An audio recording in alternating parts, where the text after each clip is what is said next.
मेरी इस वीडियो के बाद ना कई सारे कमेंट्स आए कि XUV 500 के अंदर खर्चा कितना आता है मेंटेनेंस के अंदर, या फिर कौन कौन सी ऐसी चीजें हैं जो खराब हो सकती है एक टाइम बाद। तो इस वीडियो के अंदर मैंने अपनी गाड़ी की सर्विस कराई है, लेकिन महिंद्रा की डीलरशिप से नहीं, आफ्टर मार्केट जाके, जहां सर्विस में यूज होने वाले सारे पार्ट्स और कंपोनेंट्स मैंने खुद खरीदे हैं। तो अगर आप महिंद्रा की XUV 500 को लेना चाह रहे हो सेकंड हैंड मार्केट के अंदर और खर्चे और सर्विस कॉस्ट को लेके परेशान हो, तो ये वाली वीडियो आप लोगों के लिए है। तो हेलो गाइस, मैं हूं कार्तिक जी और वीडियो को शुरू करते हैं, लेकिन उससे पहले चैनल को सब्सक्राइब जरूर कर देना।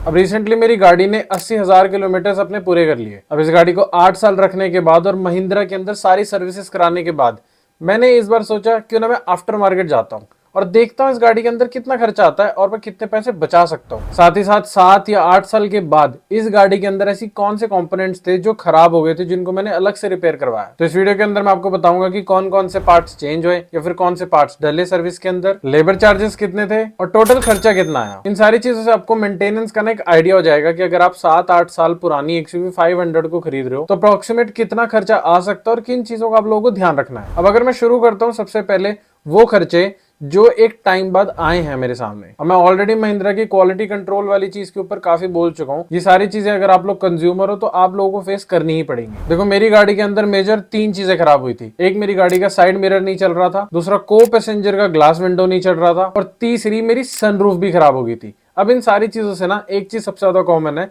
वो है मोटर।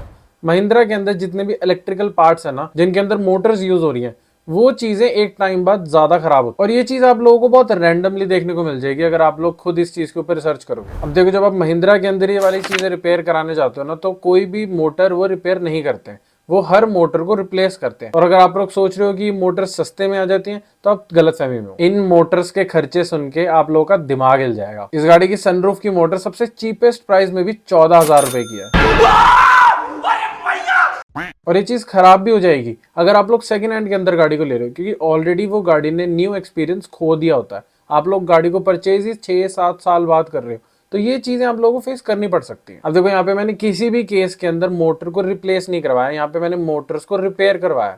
क्योंकि आफ्टर मार्केट जब आप लोग जाते हो ना, तो आपके पास शायद एक ऑप्शन होता है कि आप रिप्लेस की जगह रिपेयर करा लो। ऑल्दो इस चीज का कोई ज्यादा गारंटी नहीं होती है, लेकिन अगर आप लोग रिपेयर करवाते हो तो उस चीज के अंदर आप लोगों को थोड़ा पैसा बच जाएगा। ऑल्दो कुछ मोटर्स ऐसी होती हैं जो रिपेयर हो ही नहीं सकती, उनकी मोटर्स कुछ ज्यादा डेलिकेट होती है, तो उसको रिपेयर कोई नहीं करता है, तो उस तरीके की मोटर्स आप लोगों को चेंज करानी ही पड़ेंगी। अब देखो, जब मैंने ORVM को रिपेयर करवाया तो इसके अंदर मेरा खर्चा आया करीब 2,000 रुपए का। अब जब मैंने इसके बाद अपनी को पैसेंजर वाली विंडो ग्लास को ठीक करवाया तो उसके अंदर मेरा खर्चा आया 800 रुपए का। अब ये 800 रुपए का खर्चा ना डायरेक्ट नहीं है, इसके अंदर मैंने बार्गेनिंग भी करी थी। इसके अंदर 500 रुपीज के चार्जेस थे जो लेबर के थे, बाकी 300 रुपए का एक गियर डला था। अब देखो, जो लेबर चार्जेस होते हैं ना, वो आप लोग थोड़े से बार्गेनिंग करवा के कम करवा सकते हो, लेकिन वो भी बहुत ज्यादा कम नहीं होंगे, वो भी एक स्टैंडर्डाइज तरीके से ही कम हो सकते हैं। वो भी सिर्फ कुछ 100-200 रुपए की ही छूट आप लोगों को मिल सकती है। अब इसके बाद जब मैं अपनी सनरूफ को रिपेयर करवाने गया तो सनरूफ की मोटर रिपेयरिंग की कॉस्ट थी 3 से 4,000 रुपए। मतलब जितने की इसकी सनरूफ की मोटर रिपेयरिंग कॉस्ट थी, उतने में तो कई गाड़ियों की सर्विस भी हो जाती है आफ्टर मार्केट। लेकिन यहाँ पे इस केस के अंदर मैंने अपने आप को थोड़ा रोक लिया है, मैं इसकी मोटर ही चेंज करवाऊंगा। मतलब इस चीज के अंदर मुझे कॉन्फिडेंस आ नहीं रहा है कि 3 से 4,000 रुपए लगाने के बाद भी मेरी मोटर अच्छे से काम करेगी, तो मैं मोटर को रिप्लेस ही करवाऊंगा। लेकिन रिप्लेसमेंट का खर्चा 13 से 14,000 रुपए का। अब देखो, मेजर सर्विस के अंदर ना brake pads, suspension inspection, alignment, ये चीजें भी आती है। लेकिन यहाँ पे मैंने इन चीजों को सिर्फ चेक करवाया और मेरे केस के अंदर ये चीजें खराब नहीं थी, तो मेरा काम तो चल गया। लेकिन अगर ब्रेक पैड, सस्पेंशन और इन सब चीजों के बारे में जानना है तो कमेंट में पूछ लेना। अब इसके बाद बात करते हैं इंजन सर्विस के बारे में। अब मैंने अपनी गाड़ी की सर्विस के अंदर ना ये 9 आइटम्स ली हैं, जिनकी क्वांटिटी और प्राइस आप लोगों के सामने है। देखो, मैंने अपनी गाड़ी के अंदर ना fully synthetic engine oil use करा है, तो इसीलिए ये प्राइस थोड़ा सा आप लोगों को ज्यादा देखने को लग रहा होगा। लेकिन अगर आप लोग नॉर्मल गाड़ी से कंपेयर करोगे तो इसके अंदर 5 लीटर नहीं, 6 से 6.5 लीटर इंजन ऑयल डलता है। अभी एक 80,000 वाली मेजर सर्विस थी, तो मैंने इंजन फ्लश भी करवाया, तो इंजन फ्लश ऑयल ट्रीटमेंट का खर्चा एक्स्ट्रा है। और इन सभी चीजों की मुझे टोटल अमाउंट करीब पड़ी थी 6,500 रुपए। लेकिन यहाँ पे काम डन नहीं है, इसके बाद लगे थे लेबर चार्जेस। अब यहाँ पे लेबर चार्जेस के अंदर मैंने दोबारा से बार्गेनिंग करी थी, तो मैंने सिर्फ 500 रुपए में अपना काम करवा लिया। लेकिन यही चीज अगर आप महिंद्रा की डीलरशिप से कंपेयर करोगे तो सिर्फ लेबर कॉस्ट ही करीब 2 से 3,000 रुपए की होगी। अब देखो, इन सारी चीजों का कॉस्ट मिला के ना करीब 8-9 हजार का आता है। और ये खर्चे ऐसे हैं कि मैंने कुछ एक्स्ट्रा इसमें नहीं करा है। अगर आप लोग 7 या 8 साल बाद इस गाड़ी को परचेज करते हो